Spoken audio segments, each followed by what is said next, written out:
the Everything But Politics podcast. Welcome back to the 175th edition of the Everything But Politics podcast. Absolute banger for you guys today. We got a real legend joining us. Honored to welcome him, Bobby Mesmer. Bobby, welcome to Everything But Politics. It is great to meet you. Gentlemen, thank you for having me. It's great to meet you guys too. This is awesome. 175, huh? These guys are really banging them out there, aren't you? Yeah, every Monday, Bobby. And it's crazy how fast it's gone. 175 is just totally nuts. And thank you for being this special number. I love it. I'm going to use that as my lucky lottery number now. You know, 175 in honor of you guys. I love that. Well, Bobby, you are an incredible entrepreneur. You have created some really remarkable businesses. So I want to begin by asking you, what's the difference between someone who owns a business and someone who can actually operate one at a high level? Whoa. Wow. Yeah. And you're just coming out with the punches right off the beginning. 175, Bobby. Come on. That's a really good question. So, anybody can own a business, and I'm always like an advocate for people to want to start business, but operating a business takes a lot of determination, a lot of sacrifice, you give up a lot when to operate a business and to be successful. And a lot of people don't realize that. They think owning business is easy. People jump into it. They think it's, put your feet up on the desk, take a lot of vacations and count your money. And it's really not that. You have to be willing to make sacrifice. And sometimes it's the hard sacrifice. Mm-hmm. If you have a family, there's sacrifice with the family that, you're not going to be around as much as you want to be. There's sacrifice in lifestyle choices. Because you have to give up for the business to succeed. You're not out there buying Lamborghinis and Ferraris all the time like everybody on social media wants to make it look like. It's all bullcrap.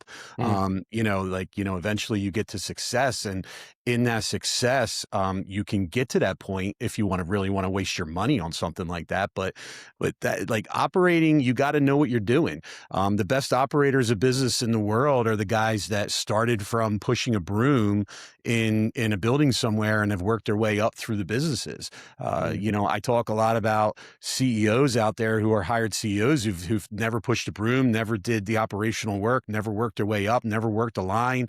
In my business, never got out there and, hung steel and bolted it up or operated a crane.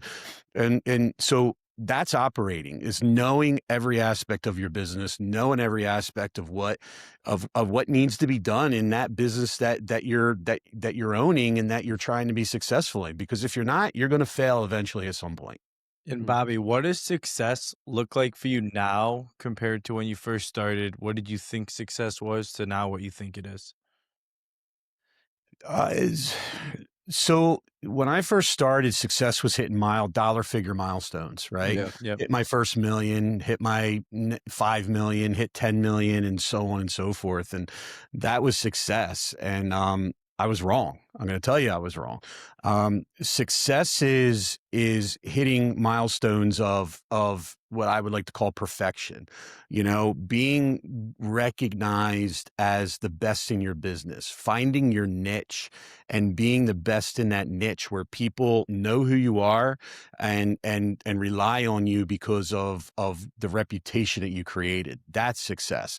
The dollar figure doesn't matter. That's just a number. If you're doing $5 million in business a year and another person, and you're comparing yourself to a person who's doing $50 million in business a year, you're making the wrong comparison. Because if you're doing $5 million in business a year, but you control your niche and you're controlling your reputation and you have integrity in business, you're doing better than the guy who's doing 50, who doesn't control his niche and who doesn't have the reputation that you have. So it's a big mistake. A lot of people make that. I made it, and it took me a long time to realize like I was concentrating on the wrong thing.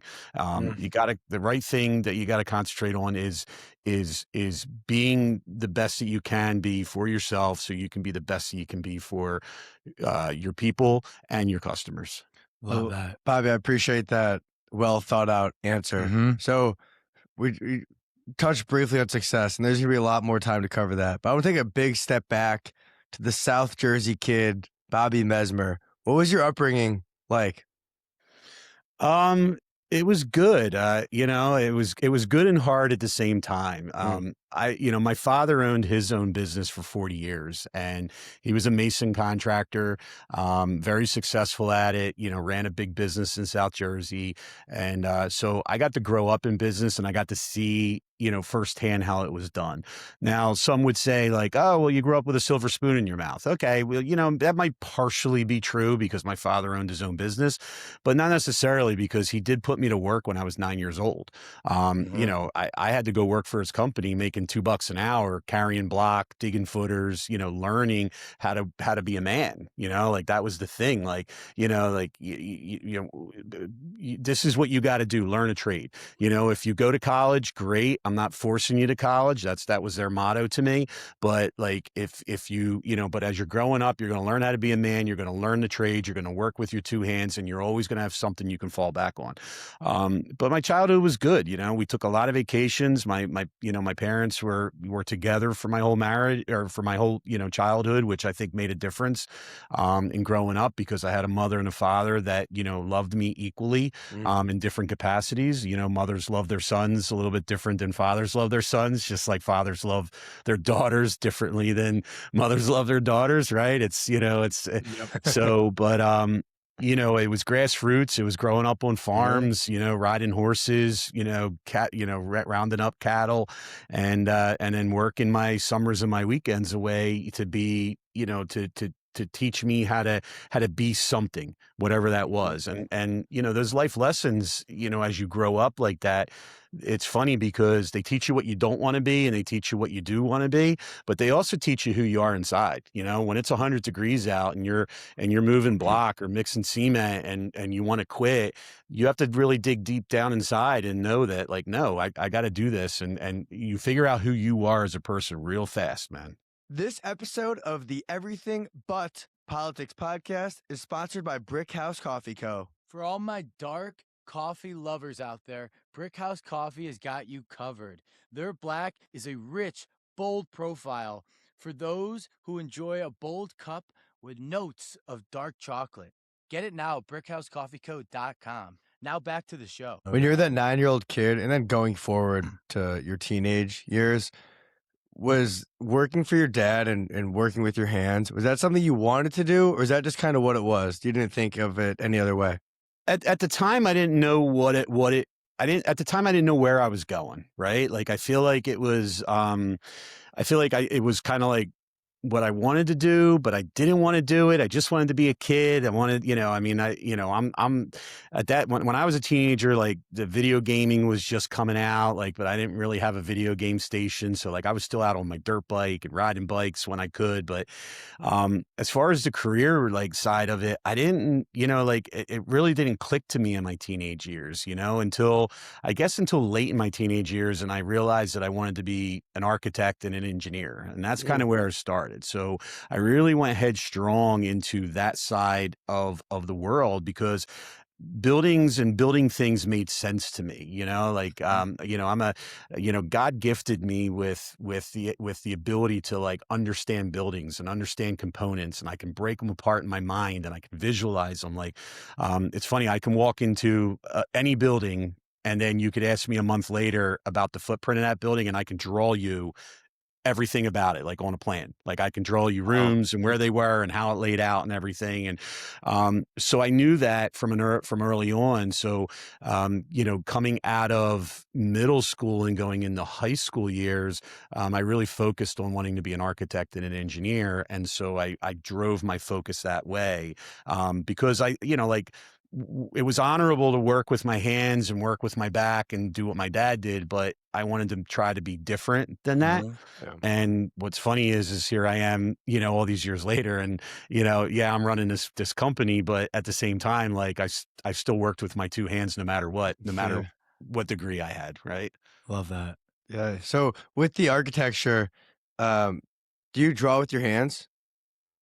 I did when I started. Yeah, I mean that's how No old I CAD am. yet. You know, yeah, I'm old, guys. You know, like when I started, like we still had like T squares and all that, and drafting pencils, and AutoCAD was just coming out, and but even now today, yes, like I do draw with my hands today. We do have AutoCAD in our office, for our engineers, and they do utilize that, but I don't utilize it. I sit with a piece of paper and I draw stuff out, and then I hand it to them and like, here, this is what we got to do with it. Got it. But the, architecture has changed so much over the years, and engineering has just changed so much over the years. I mean, the computer programs and now AI, I mean, it's made such a massive difference in that business. It's ridiculous. It really is. How do you feel the technology and the gradual improvement of technology throughout your career has impacted what you do? Yeah, I mean, the technology and the drafting of everything and the engineering of it all has really like come a long way. Like the 3D modeling and the BIM modeling and Tekla. I mean, it's amazing to be able to see what you're designing from the field aspect, from an operational standpoint. I mean, keep in mind, I mean, I'm a field guy, right? Like this is, this is what I do. I operate cranes and all that kind of stuff. I love being out there in the field with the guys. That's where I started this business, all these years ago. But, the technology has caught up in the equipment and in the equipment that we use in the cranes and the forklifts and all that. But you can't. My business will never change out the human touch that is needed to put together steel. It's just not going to happen. It's one of those businesses you can't put a robot in its place. Technology isn't going to fix anything. It's going to make things easier in the drills and the hand tools that we use, but outside of that, it hasn't hit it. And that's why, like, I tell everybody, like, kids in high school and kids going into college, like, look into the trades, because, these are jobs that are not going to be able to be replaced. These are jobs that that like there are right now, as we go into 2026, we're in the new year, but over the next 2 years, there are 600,000 trade jobs needed in the United States, 600,000 wow. that we can't fill. And that number will double by 2028. I believe it. And Bobby, for our listeners who are unsure of what your business is, how would you best describe what you guys do? So I'm the founder and CEO of RMG Erectors and Constructors. We are the largest pre-engineered steel building erection company in the world. We erect more square footage than any other erection company in the pre-engineered sector in the entire world. And then we're also we vertically integrated over the last 2 years as a company, and we added engineering and steel fabrication into that mix. And the pre-engineered sector is everybody has seen the buildings that we do. It's a very niche business. So again, it goes back to finding the niche and where you are, like we talked about earlier. It's a niche business. We found the niche. We found the niche in erection. There's simply not enough erectors in the world and even in North America to do the work. And the buildings are like the Dollar Generals everybody's seen pop up over the last 10 years everywhere. The standalone Dollar Generals, they're all pre-engineered buildings. We used to erect about 300 of them a year across the country. Airplane hangars, warehouses, O'Reilly Auto Parts, Tractor Supply, like they're all pre-engineered buildings and we've erected pretty much, the majority of them over the last 15 years. What do you think the biggest project you guys have done today is?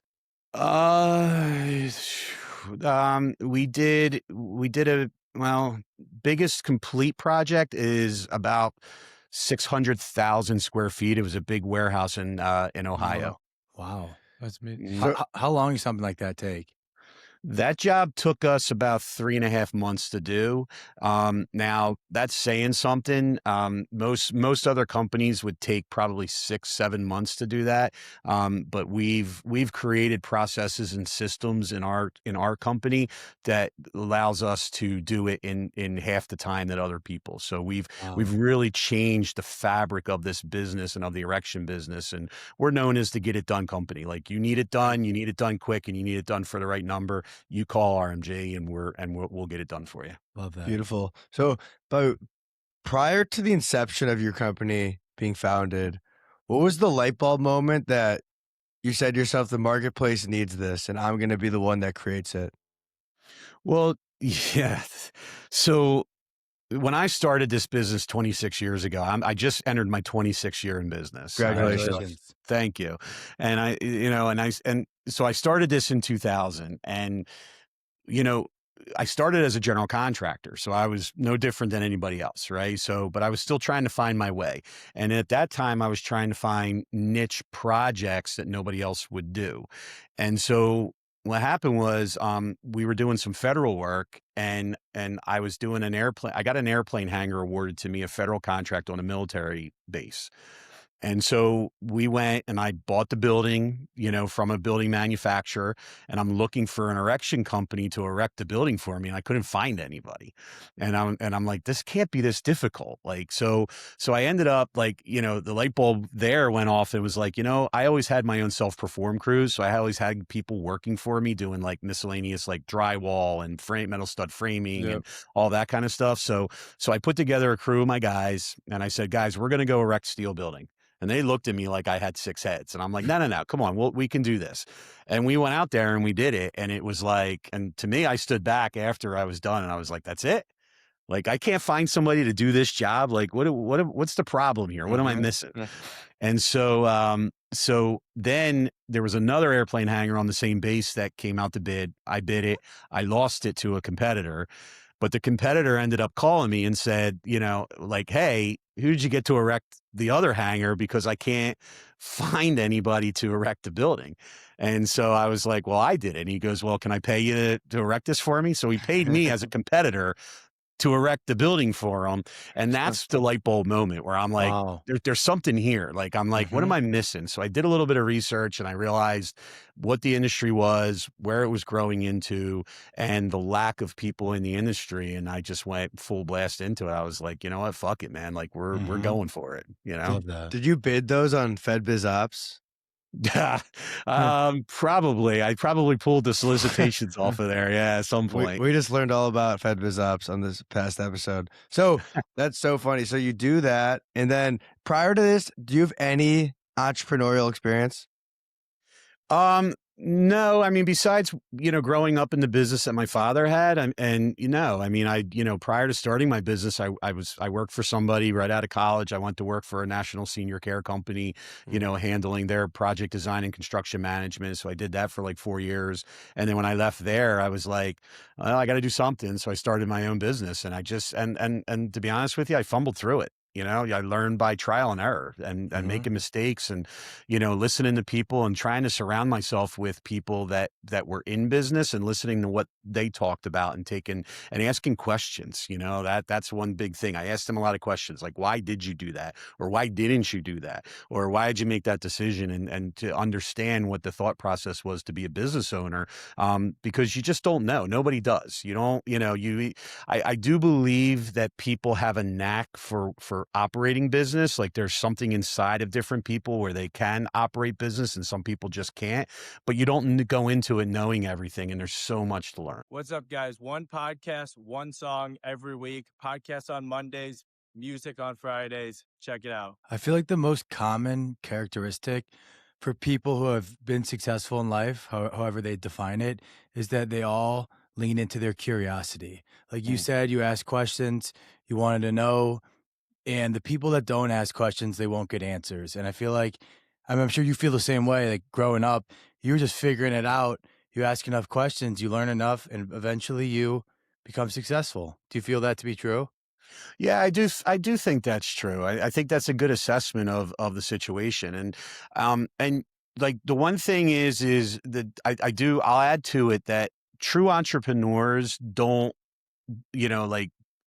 pick up themselves and run away after they have a mishap in business. True entrepreneurs want to succeed no matter what. And succeeding is really driven by your will to want to do the best that you can. So like, if you have a bad day in business or you have a bad year, everybody wants to like pack it in, or like when it's looking grim and, oh man, things aren't looking real good. It's about what you're doing with that. And some people, they either stick their head in the sand, or others pick themselves up by their bootstraps and move themselves forward. And true entrepreneurs, the ones that are truly successful, they're not afraid to fail. They're not afraid of the failure, of what the failure looks like. and they look at the failure and they look at it from a different perspective and through a different lens. They say in that failure, okay, yeah, I failed because of this, but what if I did it this way next time?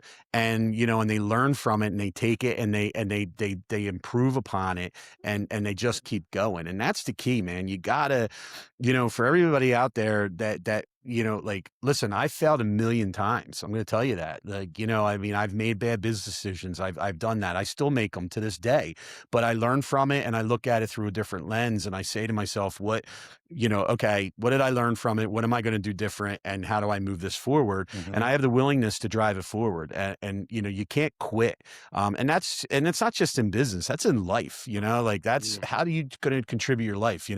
If you're married and you're arguing with your wife and their marriage ain't looking good, everybody, it's too easy to go get a divorce instead of, all right, what am I doing wrong? Let me take some of my responsibility for it and let me pick up the pieces and let me do better. Yeah. And then you get, and everybody's just too quick to want to quit and move on to the next thing. And you can't do that. And that's the big caveat to people the big difference between the ones who have a successful business and the ones who have not. Absolutely. Couldn't agree more. And there's a great saying that our friend Kui Lam told us a couple weeks ago. He said, when you win, and that's great because you're doing something right. And when you lose, you learn, and that's a win because you're learning, right? Yep. If you look at it like you lost and you just kind of quit, then you're a quitter and you'll never win. But if you lose and you realize, I learned and I now know what to do right to win, you move forward, and that's where winners are made. Like you said, you don't quit, you learn.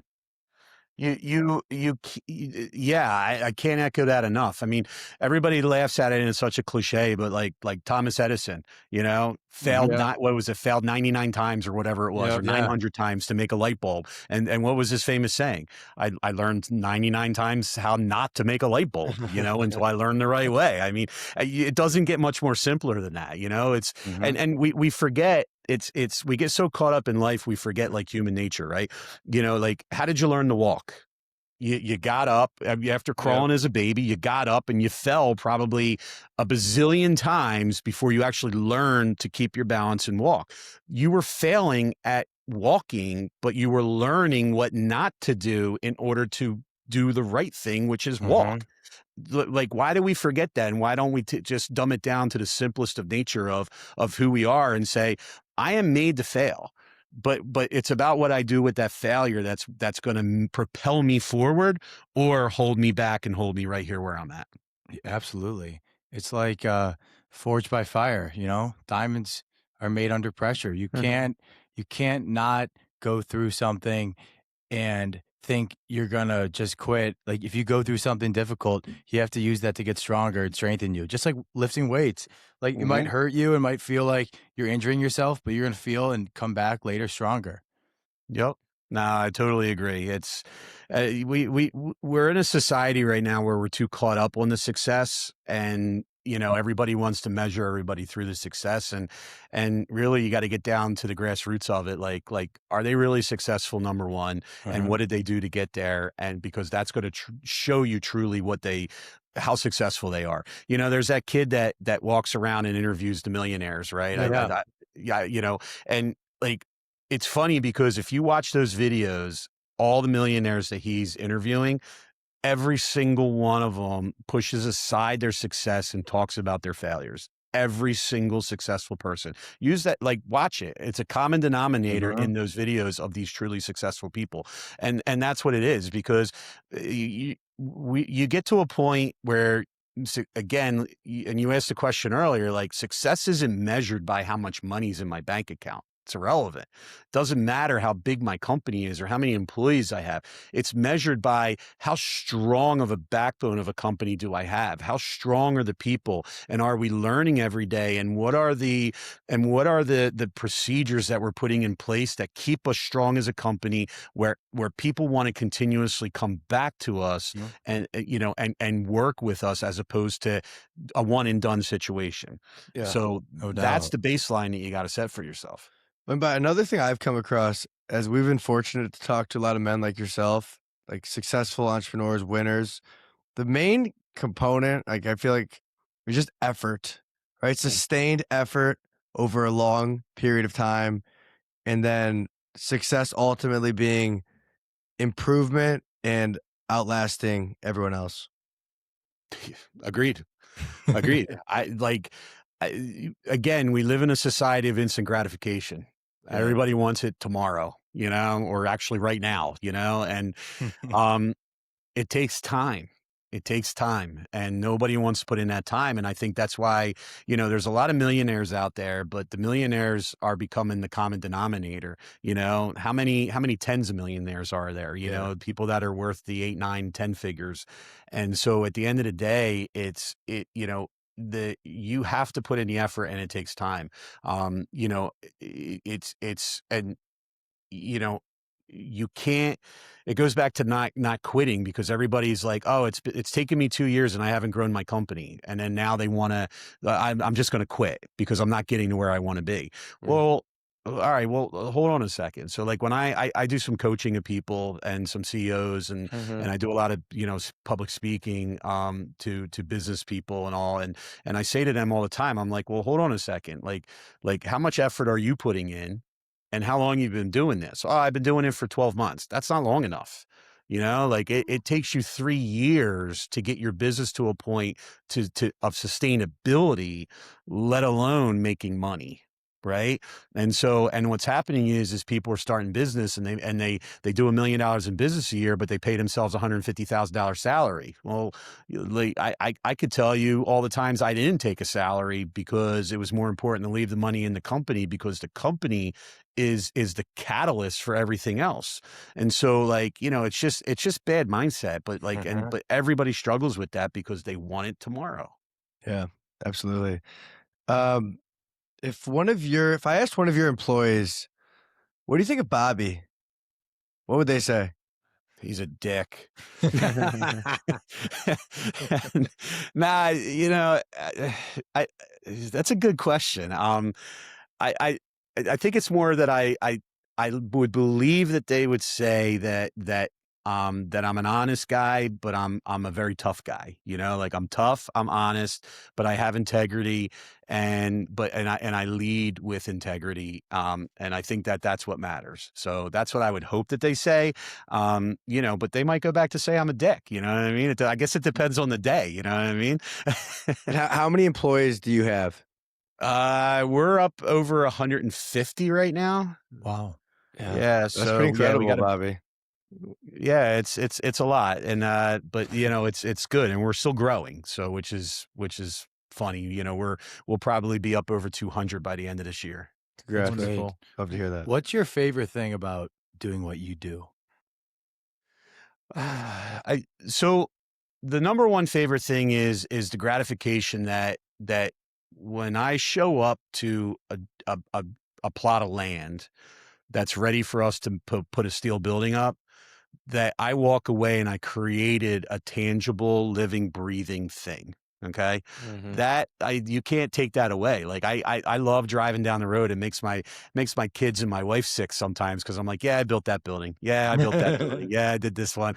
I mean, even when we drive through different states, I drive through like these guys are in Indiana. Like I drive through Indiana. I'm like, yep, I built that building. Yeah, I did that manufacturing facility, and cool. so, but that there's gratification there to like, I actually, we create stuff. Like we create Well stuff. said. Like we take stuff that's in a million components, and we put it all together, and it's a building that people actually use to occupy. And buildings are living and breathing objects. And and I've always respected buildings for that, because think about it, like think about a house, right? A house lives and breathes and coexists with a family that's living in it. But then the house gets abandoned. And what happens over time? It starts, for no apparent reason, it just dilapidates. Like people don't take care of their houses from the standpoint of constantly like painting it and stuff like that, right? Like they're just living in it, they're habitating in it. And then but over time, when it's abandoned, it just starts to fall apart. Like it's like it just falls apart. And that's why it's a living, breathing object. So you got to look at buildings like that. Like that's how I look at them. And it gives you a whole nother perspective and respect for buildings and homes and those things. So the fact that I could create what I consider a living, breathing object that's going to cohabitate with society and be a part of society that people are going to utilize, that's extremely rewarding. I don't know how many people can say that they can create that. Well, and to complement your creations, we live in a society where consumption happens way more regularly than creation. And for you to build these structures around our great country has got to be incredibly rewarding. Yeah, it is. It's a great it's nice to be a part of the growth of of the country, of Mm, the US, of the infrastructure, and it's a pleasure to employ the amount of people that I do yes. and have people entrust in me as a business owner and my decisions, and to be a part of, what is the American dream, which is to, be a business owner, but more so than that is to employ people, pay them extremely well, and help them be better every day so they can thrive in this great country for sure. And Bobby, I'm no expert on steel. So I love, what is steel made of?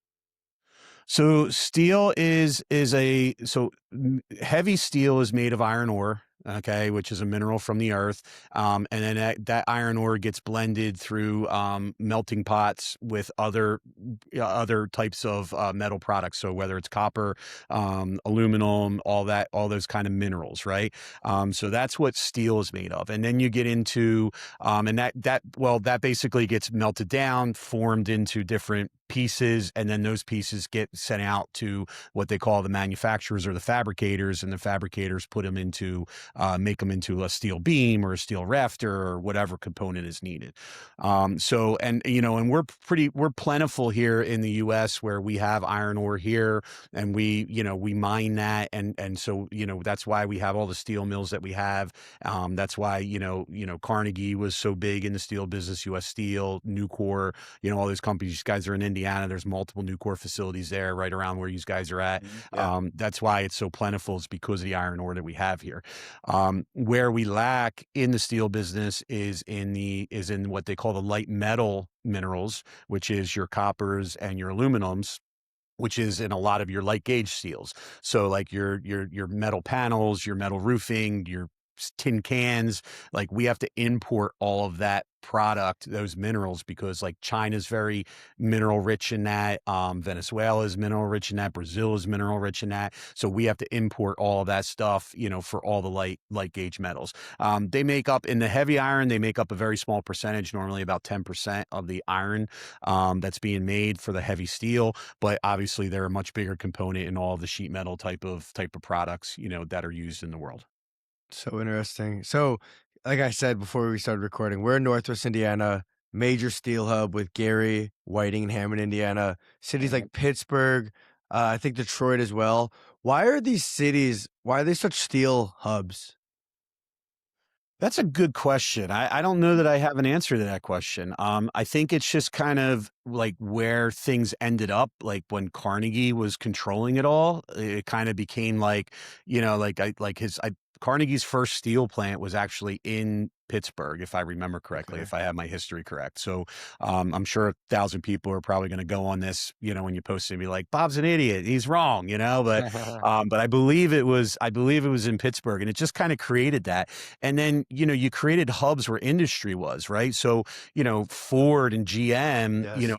back in the days when they were building their infrastructure, and then they needed all the support of the steel, it made sense to put the steel hubs there. So, and I believe that a lot of the iron ore, where it's extracted from the earth is close to like those areas as well. So it was easy for, for getting it to where it needed to be. But also keep in mind too, like where the sprawl was, right? Like think about like from the US back in that time, like the 1800s, there was nothing here in the South, here in Nashville, right? So why would you put a manufacturing facility when New York City was being built, Pittsburgh was being built, Philadelphia was being built, Washington, D.C. was being built, Detroit, like Chicago. Yeah. So having them, they just kind of they kind of got formed there and then kind of stayed there, and it just kind of became, what it was and what it is. So with that said, a lot of these steel hubs, they're not really west of Chicago then, right? I take from Chicago to like the East Coast in that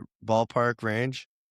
Yeah, not that I know of. The actual mills that actually mill steel, nah, most of them are right in that like throughout Indiana, outside of Chicago, like they're all in that like area. Like, they're not, I don't know, like there's none on the East Coast and there's definitively none on the West Coast. So really like Great Lakes states.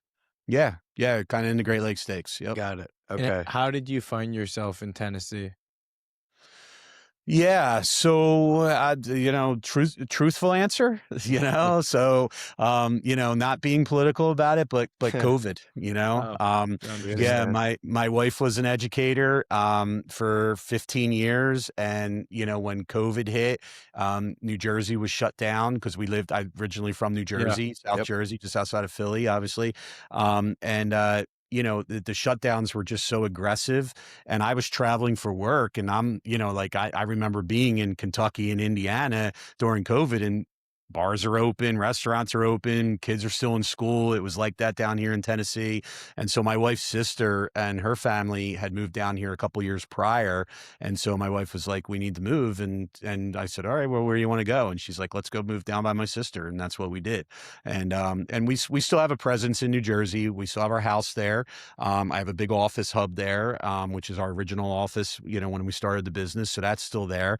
And then we opened up an office here in Nashville, and and so far so good. Nashville's been great to us.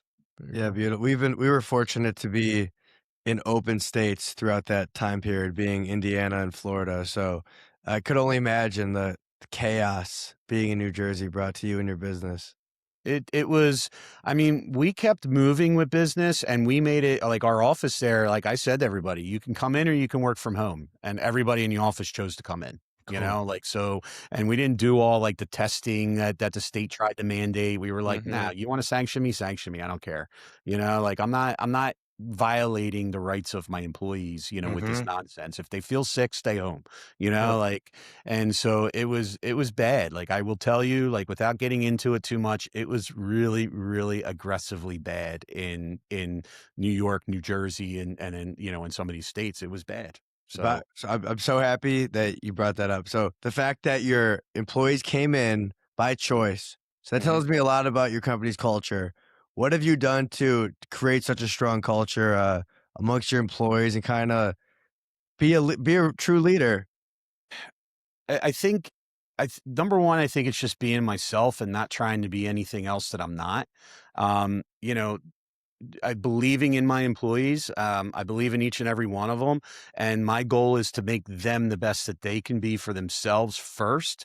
And by being the best that they can be for themselves, by default, they're the best they can be for the company. Nice. So I think it starts there. Too many people, I believe, want to try to make their employees good for the company first. And now it's an employee first culture. And I'm there, I support them. What do you need? And I'm visible to everybody. I'm accessible.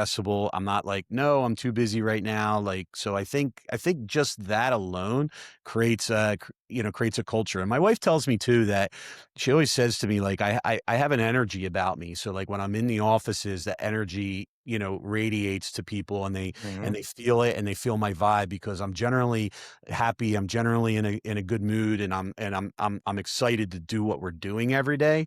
And so people want to engage with that, and they want to be excited too. Everybody wants to be a part of something that they can feel happy about. So I think if you give them the opportunity to be a part of it, and they're going to be happy by default, and they're just gonna, and that culture is going to be accepted very well.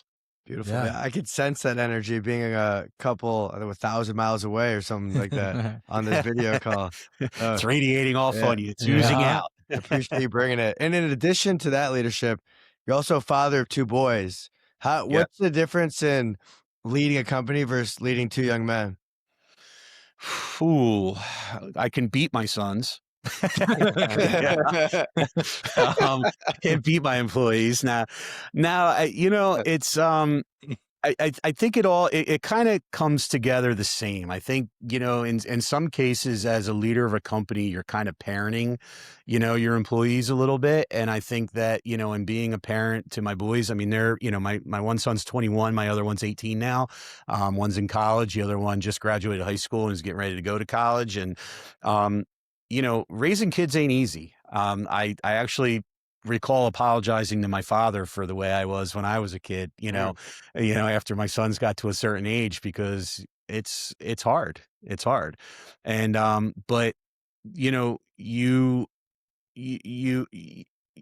I know for me, I try to care for my sons. Obviously they're my sons and I care for them a lot more than anybody, but I try to care for everybody in my life equally, and I try to lead everybody equally. So I think it's just showing them that, like, look, it's okay it's okay to be who you are. I have no expectation of you to do what I do, or to be as successful as me, because they've said that to me. They were like, they've said, well, I'll never achieve the success that you've achieved. And I've said to them, number one, I don't expect you to. Number two, you don't know that until you try. And so, and I tell them that I believe in them, that they can be that successful. You just have to try. And so I think it's just giving them the enough, especially as they get older, it's giving them enough slack to be young men, and then correcting them along the way with how you treat them. And I thought back to how I wanted to be treated, which was with a little bit of respect. And, I'm learning, I'm fumbling my way through, right? We talk about the mistakes that we make and how you fumble through life. Kids have to fumble through, and they learn through their mistakes. And you just have to be patient with it and say, look, what did you learn by this? What did you, maybe next time try this, or don't be a bonehead. And so there's a lot of similarities in being a leader in a business and being a father. But I think the difference is you have love unconditionally from your kids, and so it's that makes it a little bit more difficult, because, nobody in life wants to see you do better than your father. Nobody. That your father is the only person that wants to see you do better than they did. And so, and when you realize that, and it takes you until having kids to realize that, to look at your kids and be like, I just want you to do better than me. That's it, whatever that looks like, and it's not measured by, again, the zeros in your bank account. Well said. That's another beautifully thought out response. So no well doubt. said, Bobby. So I know you are constantly reading, big time reader. Young entrepreneurs listening, what are 3 books they need to read? 3. You're going to make me pull out my book list on this one. All right. Okay. So the first one I'll give you is, definitively everybody should read it. The first one is Blue Ocean Strategy. Without a doubt, pick up that book, read it. Read it 3 times, because it'll by the 3rd time it'll really absorb into what you need to do. Basically it's about differentiating yourself in business, so like everybody's in the bloody red ocean kind of theory, and how do you get yourself to the blue ocean and differentiating yourself in business. So that would be number 1. The number 2 book I would read is 10X is Better Than 2X. I think that's a fantastic book. There are a few things in there that I don't agree with personally, just somebody who's been in business and has grown business. There are a few things that I don't agree with, but I think the premise of the whole book, though, is a great read for a young entrepreneur to really kind of, understand how to get to the next level and what that next level does for you in business. And a 3rd book, man, God, there's so many. I would say, I would say this, and I don't know if you've heard this one, but I know you've heard of the book, but I would say read The Art of War. I would say read that, because The Art of War isn't about what everybody thinks it is. Obviously, like everybody knows that. But the strategy that you can take from that book, the strategies and the ideas and the mindset that you can take from that book, I think are examples that are invaluable to just life in general, let alone business. Are most of the books you read business books, strategy books, or do you mix it up entirely? Yeah, everything's pretty much strategy. Everything's pretty much centered around business strategy, mindset, self motivation, self performance. I center it around there. And I use the Headway app a lot because it I don't know if you guys are familiar with that, No, we're but not. yeah, it's a great app. What it does is it kind of gives you a Cliff Notes version of the book, and then what you can do is you can go into the book and then read it from there. And so I like reading the Cliff Notes version first because then I can summarize everything, and then I'll dive deep into the book from there. So great app. A shameful plug on that. I have no involvement in there, but I do recommend it to people. But I think that there's a lot of books that I do read that I don't agree with, and I will tell you that. But I like reading books that I don't agree with because it does give me another perspective on life, and what and just my own general ideas, So just because I don't agree with it doesn't mean I shouldn't pick it up or shouldn't try to understand it. And so, but definitely, the self motivational books, looking into yourself, I think are a good thing. And I will tell you, the one thing I do every day, every morning, I read the Bible every morning. So, I do suggest that, I'm not pushing, faith and all that on anybody, but the Bible is a good read, and I'm a very faithful person, and, I'm very strong with my faith in God, as a person. And I do read the Bible, for 30 minutes every single morning while I eat my breakfast. And, and that really, reminds me of that that as significant as I believe in myself as I am in this world, that I am so insignificant in the universe, overall, and that I have a lot to be humble about and a lot to learn. How do you think your faith has impacted your business career? Up until about 10, 11 years ago, I think that like my faith was not as strong as it needed to be. And, God took me out. 11 years ago, I took a massive business hit, and, God basically cut me off at the knees, and it made me wake up. And so my faith has gotten significantly stronger over the last 11 years. And it has helped me in business because it has helped me not be so focused on being so anxious about what's going on in business, right? As a business owner, you can get really tied up in this problem or money or whatever's going on. And it happens to all of us. It doesn't matter, again, what's in your bank account. Like, you still worry about it. You still worry about like who's paying and who's not, and what bills I have to pay and what the stress is. And the faith has allowed you to really for me, it's allowed me to put it in God's hands. It's allowed me to really like trust in God that He has a plan and that I need to follow His plan. It's put faith in me that I am walking by His guidance, and that He's walking next to me every day, and that whatever will be, I'm comfortable in knowing that whatever will be it's okay, because I'll come out on the other side of it better, because I have realized that every time God has tried to redirect me because I wasn't following His plan, when I come out on the other side and it's now what He wants, I am better and a better person for it. So it has really, I think it has made me a better leader and a better and better to operate and to be the leader of this company overall, through that faith. What's something you've recently read that's been on top of your mind? Something I recently read that's been on top of my mind. There's a quote that I read not that long ago.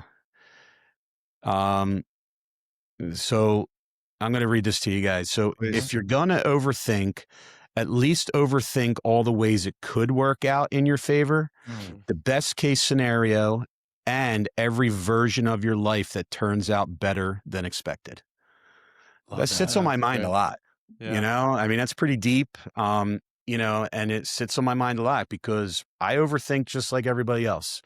And, and I get caught up in the overthinking of where I wanted it to go, or what could have happened, as opposed to overthinking all the positives. And so that sits at the top of my mind right now. That's a great one. Yeah, I love that. Really. It's a great one, and it's glass half full. Oh, yeah. Yeah. Yeah, and I'll give you another one too. And this one's from Bruce Lee. You guys might like this one. So, and this one fits. You will continue to suffer if you have an emotional reaction to everything that is said to you. The power of sitting back and observing everything with logic. If words control you, that means everyone else can control you. Breathe and allow things to pass. Beautiful. That's good stuff. That's I got to get more into Bruce Lee. He's such a badass, and I just don't know. He is a enough about him. badass, ain't he? A lot of wisdom too. So, Bruce Lee's the man for No sure. doubt. Bob, I got Yeah. one final question for you before we conclude. Did money buy you happiness? So it's funny. I do say this a lot. Does money buy happiness? Yes, but you have to define in which way it buys happiness. Okay. Again, it's not the money that's buying happiness. It's the security in which money provides you. Okay. That buys the happiness. Again, we live in a world where everybody lives above their means. Everybody wants all this expensive stuff but their means are this, but they live to this. And that's a problem. So if you live within your means and you value you're content, find contentment, be content in yourself and content in the world that's around you and what you have. Then the money that you're earning will buy you happiness because you're content in your life and you're not searching for constantly more and you're comfortable. Because again, I don't I know that I can't be comfortable living out on the street. Yes. So I need money to have a roof over my head to be happy. And so that's the logic there. It's not that I'm happy because I make money. I'm happy because money affords me the things that allow me the comforts in life and allow me to be comfortable. So there's my logical answer to that. And as I've thought more about that, I think the correct term is money buys freedom rather than happiness. That's a great way to put it. Yeah. Thank you for saying that because I couldn't figure that one out. It does. It 100% does. It buys the freedom that you need to live the life that you want to live. But again, it's about living a reasonable life. And too many people don't live a reasonable life. They live way above what they should be. Yep. Well said. Well, Bobby, really appreciate you spending the last 50 minutes with us, sharing incredible tidbits of wisdom. For those listening, want to keep up with you, your companies, all you do, what's the best way for them to do that? Yeah, Instagram, Facebook. So it's RMJ Erectors and Constructors on Instagram and Facebook, and then Bobby Mesmer on Instagram and Facebook. Everybody can find me there. You can hit me up on LinkedIn, Bobby Mesmer on LinkedIn, and so that's you'll see what's going on in my life and be able to follow me. And I got a ton of exciting stuff going on. I'm in the cigars. I'm a big cigar collector, so you can follow. You'll get to see that and follow my cigar page, Bobby's Burn. I have a classic car collection, Bobby's Classics, you can follow, and it shows my motorcycles and my classic cars. So, Nice. it just shows the things that I enjoy to do that keep my mind occupied. Beautiful. Awesome. Well, Bobby, 175, thanks for being a part of this. Thank you for having me, man. I appreciate being the 175th, man. You guys are awesome. Thank you, man. All the best, Bobby. Keep kicking ass, and we'll talk soon. Thanks, guys. Thank you.